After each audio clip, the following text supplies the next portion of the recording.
ಒಪ್ಕೊಂಡಿದ್ದಾರೆ. ಇವತ್ತು ಅಫಿಷಿಯಲ್ ಆಗಿ ಬಿಜೆಪಿಯ ಪ್ರಾಥಮಿಕ ಸದಸ್ಯರಾಗ್ತಾ ಇದ್ದಾರೆ.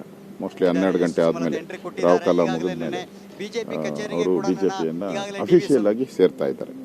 ಮುಂದೆ ಈಗಾಗಲೇ ಕೇಂದ್ರ ನಾಯಕರ ಜೊತೆ ಮಾತಾಡಿದ್ದಾರೆ. ಅವ್ರಿಗೇನು ಗೌರವ ಕೊಡಬೇಕು ಆ ಎಲ್ಲ ಗೌರವವನ್ನು ನಮ್ಮ ರಾಷ್ಟ್ರೀಯ ನಾಯಕರು ಅವ್ರ ಜೊತೆ ಮಾತಾಡಿದ್ದಾರೆ, ನಡ್ಡಾ ಅವರು. ಸೊ ಅವ್ರಿಗೆ ಆ ಗೌರವವನ್ನು ನಾವು ಕೊಡ್ತೀರಿ. ಅವರು ಸೇರ್ಪಡೆ ಆಗ್ತಾ ಇರೋದು ಸಂತೋಷ. ನಾನು ಕೂಡ ಸೇರ್ಪಡೆ ಕಾರ್ಯಕ್ರಮಕ್ಕೆ ಹೋಗ್ತಾ ಇದ್ದೀನಿ. ಅದು ಮುಗಿಸ್ಕೊಂಡು ಇಡೀ ರಾಜ್ಯದಲ್ಲಿ ಈಗ JDS ಮೊನ್ನೆ ಅಮಿತ್ ಶಾಜಿ ಅವರು ಬಂದಾಗ ನಮಗೆಲ್ಲರಿಗೂ ಹೇಳಿದ್ದಾರೆ, JDS ತಳಮಟ್ಟದವರೆಗೂ ಕೂಡ ಹೊಂದಾಣಿಕೆ ಆಗಬೇಕು. ನಾಯಕರು ಮಾತ್ರ ಈಗ ಹೊಂದಾಣಿಕೆ ಅಲ್ಲ, ತಳಮಟ್ಟದಲ್ಲೂ ಕೂಡ ಹೊಂದಾಣಿಕೆ ಆಗಬೇಕು ಅಂತ. ಆ ದೃಷ್ಟಿಯಿಂದ ನಾನು ಬೀದರ್ಗೆ ಹೋಗ್ತಾ ಇದ್ದೀನಿ. ಬೀದರಲ್ಲಿ ಬಂಡೆಪ್ಪ ಕಾಶಪ್ಪನವರವರು JDSನ ಎಲ್ಲ ಅವ್ರ ಮುಖಂಡರುಗಳು ಎಲ್ಲ ಸುಮಾರು ಒಂದು 200 ಜನ ಪ್ರಮುಖ ಕಾರ್ಯಕರ್ತರ ಸಭೆ ಕರೆದಿದ್ದೀನಿ ಸಂಜೆ 6 ಗಂಟೆಗೆ ಬೀದರಲ್ಲಿ. ಎರಡೂ ಪಾರ್ಟಿಯ ಜಿಲ್ಲಾ ಮುಖಂಡರುಗಳೆಲ್ಲ ಸೇರ್ತಾ ಇದ್ದಾರೆ ಒಟ್ಟಾಗೆ. ಅಲ್ಲೂ ಕೂಡ JDSಗೆ ಸಂಬಂಧಪಟ್ಟಂತೆ ಸುಮಾರು 2 ರಿಂದ 3 ಲಕ್ಷ ಓಟು ಇದೆ JDSಗೆ.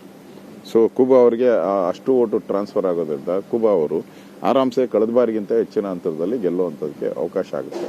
ಅಲ್ಲ ಹೋಗ್ತಾ ಇದ್ದಾರೆ, ಎಲ್ಲ ಸರಿ ಹೋಗಿದೆ. ಈಗ ಮೊನ್ನೆ ನಾನು ಇದು 2ನೇ ಬಾರಿ ಹೋಗ್ತಾ ಇರೋದು. ಮೊನ್ನೆ ಹೋದಾಗ ಎಲ್ಲ MLAಗಳ ಜೊತೆಯಲ್ಲಿ ಇಟ್ಕೊಂಡು ಪ್ರೆಸ್ ಮೀಟನ್ನು ಸಹ ನಾನು ಮಾಡಿದ್ದೀನಿ. ಎಲ್ಲ ಒಟ್ಟಿಗಿದ್ದಾರೆ. ಈಗ ಯಾವುದೇ ಸಮಸ್ಯೆ ಇಲ್ಲ, ಎಲ್ಲರೂ ಒಟ್ಟಿಗೆ ಕೆಲಸ ಮಾಡ್ತಾ ಇದ್ರಿ. ಇಡೀ ರಾಜ್ಯದಲ್ಲಿ ಈ ಥರ ಸಮನ್ವಯ ಸಮಿತಿಗಳನ್ನು ಮಾಡಿದಿರಿ. ಕೋಲಾರದಲ್ಲೂ ಸಮನ್ವಯ ಸಮಿತಿ, ಈ ಥರದ ಎಲ್ಲ ಕಡೆನೂ ರಾಜ್ಯದಲ್ಲಿ ಸಮನ್ವಯ ಸಮಿತಿ ಮಾಡ್ತಾ ಇದ್ರಿ. ಒಂದು ರೀತಿ ಹಾಲು ಜೇನು ಹೇಗೆ ಕೂಡಿದ್ರೆ ಒಂಚೂರು ಗೊತ್ತಾಗೋದೇ ಇಲ್ಲ, ಹಾಲು ಯಾವುದು ಜೇನು ಯಾವುದು ಅಂತ ಗೊತ್ತಾಗಲ್ಲ, ಸಿಹಿ ಮಾತ್ರ ಗೊತ್ತಾಗುವಂಥದ್ದು. ಆ ರೀತಿ JDS ಮತ್ತು BJP ಹೊಂದಾಣಿಕೆ ಆಗಿದೆ. ಎಲ್ಲೂ ಒಂದೇ ಒಂದು ಅಪಸ್ವರನೂ ಕೂಡ ಇಡೀ ರಾಜ್ಯದಲ್ಲಿ ಎಲ್ಲೂ ಬಂದಿಲ್ಲ.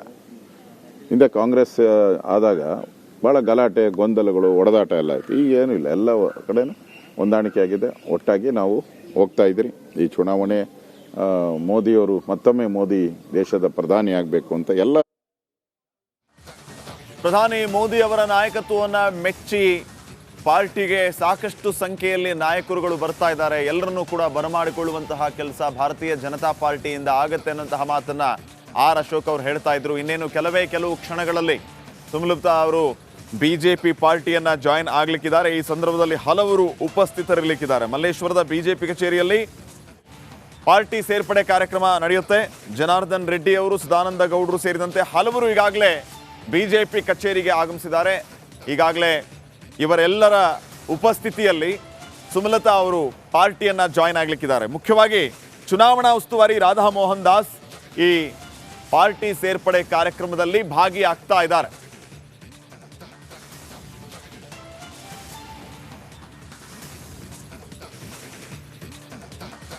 ಕೆಲವು ಕ್ಷಣಗಳಲ್ಲಿ ಕೇಸರಿ ಪಾಳಯಕ್ಕೆ ಸ್ವಾಭಿಮಾನದ ಸುಮಲತಾ ಅವರು ಜಾಯಿನ್ ಆಗ್ಲಿಕ್ಕಿದ್ದಾರೆ. ಸುಮಲತಾ ಅವರು ಪಾರ್ಟಿ ಜಾಯಿನ್ ಆಗೋದ್ರಿಂದ ಪಕ್ಷಕ್ಕೆ ಮತ್ತಷ್ಟು ಬಲ ಬರಲಿಕ್ಕಿದೆ ಅನ್ನುವಂತಹ ಮಾತನ್ನ ಈಗಾಗಲೇ BJPಯ ನಾಯಕರು ಹೇಳ್ತಾ ಇದ್ರು. ಆರ್ ಅಶೋಕ್, CT ರವಿ, ಮುನಿರತ್ನ ಸೇರಿದಂತೆ 10 ಹಲವು BJPಯ ನಾಯಕರು ಈಗಾಗಲೇ BJP ಕಚೇರಿಗೆ ಆಗಮಿಸಿದ್ದಾರೆ. ಇನ್ನು ಮುಖ್ಯವಾಗಿ ಚುನಾವಣಾ ಉಸ್ತುವಾರಿ ಆಗಿರುವಂತಹ ರಾಧಾ ಮೋಹನ್ ದಾಸ್ ಕೂಡ ಈ ಕಾರ್ಯಕ್ರಮದಲ್ಲಿ ಭಾಗಿಯಾಗ್ತಾ ಇದ್ದಾರೆ. ಜನಾರ್ದನ್ ರೆಡ್ಡಿ ಅವರು ಮೊನ್ನೆಯಷ್ಟೇ BJP ಪಾರ್ಟಿಯನ್ನ ಜಾಯಿನ್ ಆದಂಥವರು ಕೂಡ ಈಗಾಗಲೇ BJP ಕಚೇರಿಗೆ ಆಗಮಿಸಿದ್ದಾರೆ. ಹಾಗೇನೆ ಇನ್ನುಳಿದ ಅನೇಕ ನಾಯಕರು ಈಗ BJP ಕಚೇರಿಯತ್ತ ಧಾವಿಸ್ತಾ ಇದ್ದಾರೆ. ಕೆಲವೇ ಕ್ಷಣಗಳಲ್ಲಿ ಸುಮಲತಾ ಅವರು BJP ಪಾರ್ಟಿಯನ್ನ ಜಾಯಿನ್ ಆಗ್ತಾ ಇರುವಂತಹ ಹಿನ್ನೆಲೆ ಸಾಕಷ್ಟು ಸಂಖ್ಯೆಯಲ್ಲಿ ಸುಮಲತಾ ಅವರ ಬೆಂಬಲಿಗರು, ಅಭಿಮಾನಿಗಳು ಕೂಡ ಮಲ್ಲೇಶ್ವರದಲ್ಲಿರುವಂತಹ BJP ಕಚೇರಿಗೆ ಆಗಮಿಸಿದ್ದಾರೆ. BJP ಕಚೇರಿಗೆ ಆಗಮಿಸ್ತಾ ಇದ್ದಂತೆ ಹಲವು BJPಯ ನಾಯಕರು ಅವರನ್ನ ಹೂಗುಚ್ಚ ನೀಡಿ ಬರಮಾಡಿಕೊಂಡು ಇನ್ನು ಲೋಕಸಭೆ ಚುನಾವಣೆಯನ್ನ ಗೆಲ್ಲೋದಕ್ಕೆ ಕಾಂಗ್ರೆಸ್ ಪ್ರಣಾಳಿಕೆಯನ್ನ ಬಿಡುಗಡೆ ಮಾಡಿದೆ. ಮಲ್ಲಿಕಾರ್ಜುನ್ ಖರ್ಗೆ, ಸೋನಿಯಾ ಗಾಂಧಿ ಅವರು ಪ್ರಣಾಳಿಕೆಯನ್ನ ರಿಲೀಸ್ ಮಾಡಿದ್ದಾರೆ. ಘರ್ ಘರ್ ಗ್ಯಾರಂಟಿ ಘೋಷಣೆಯಿಂದ ಲೋಕಸಭೆ ಚುನಾವಣೆಯನ್ನ ಗೆಲ್ಲೋದಕ್ಕೆ ಕಾಂಗ್ರೆಸ್ ಭರ್ಜರಿ ಪ್ಲಾನ್ ಮಾಡಿದೆ. ಯುವ ನ್ಯಾಯ, ನಾರಿ ನ್ಯಾಯ, ಕಿಸಾನ್ ನ್ಯಾಯ, ಶ್ರಮಿಕ್ ನ್ಯಾಯ್ ಮತ್ತು ಹಿಸ್ಸೆದಾರಿ ನ್ಯಾಯ್ ಈ 5 ಕ್ಷೇತ್ರದ ಮೇಲೆ ಕಾಂಗ್ರೆಸ್ ತನ್ನ ಪ್ರಣಾಳಿಕೆಯಲ್ಲಿ ಒತ್ತು ನೀಡುವಂತಹ ಕೆಲಸವನ್ನ ಮಾಡಿದೆ. ಭರಪೂರ್ ಭರವಸೆಗಳನ್ನ ಕಾಂಗ್ರೆಸ್ ಘೋಷಣೆ ಮಾಡಿದೆ.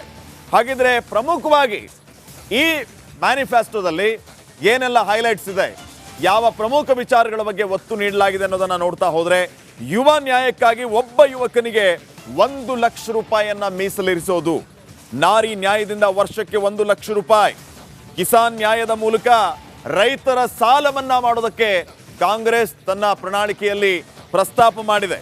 ಗರೀಬ್ ನ್ಯಾಯದ ಮೂಲಕ ಕೂಲಿ ದುಡ್ಡನ್ನು 400 ರೂಪಾಯಿಗೆ ಏರಿಕೆ ಮಾಡಿರೋದು, ಹಿಸ್ಸೇದಾರಿ ನ್ಯಾಯದ ಮೂಲಕ ಎಲ್ಲ ಜಾತಿಯ ಪ್ರತಿ ವ್ಯಕ್ತಿಗೆ ಸಹಕಾರಿಯನ್ನ ನೋಡೋದು, ದೇಶದಲ್ಲಿ ಎಲ್ಲ ಕಡೆ ಜಾತಿ ಜನಗಣತಿಯನ್ನ ಮಾಡಲಾಗುತ್ತೆ. ಹೀಗೆ 10 ಹಲವು ವಿಚಾರಗಳನ್ನ ತನ್ನ ಪ್ರಣಾಳಿಕೆಯಲ್ಲಿ ಕಾಂಗ್ರೆಸ್ ಅನೌನ್ಸ್ ಮಾಡಿದೆ. ಸೊ ಈಗ ಸದ್ಯಕ್ಕೆ ಈ ಪ್ರಣಾಳಿಕೆ ಮತದಾರರ ಮೇಲೆ ಎಷ್ಟರ ಮಟ್ಟಿಗೆ ಪರಿಣಾಮ ಬೀರುತ್ತೆ, ಎಷ್ಟರ ಮಟ್ಟಿಗೆ ಕಾಂಗ್ರೆಸ್ನ ಪರ ಒಲವನ್ನ ಮೂಡಿಸ್ತಾರೆ INDIA ಒಕ್ಕೂಟದ ಪರವಾಗಿ ಅನ್ನೋದು ಸದ್ಯಕ್ಕಿನ ಕುತೂಹಲದ ಪ್ರಶ್ನೆ ಆಗುತ್ತೆ.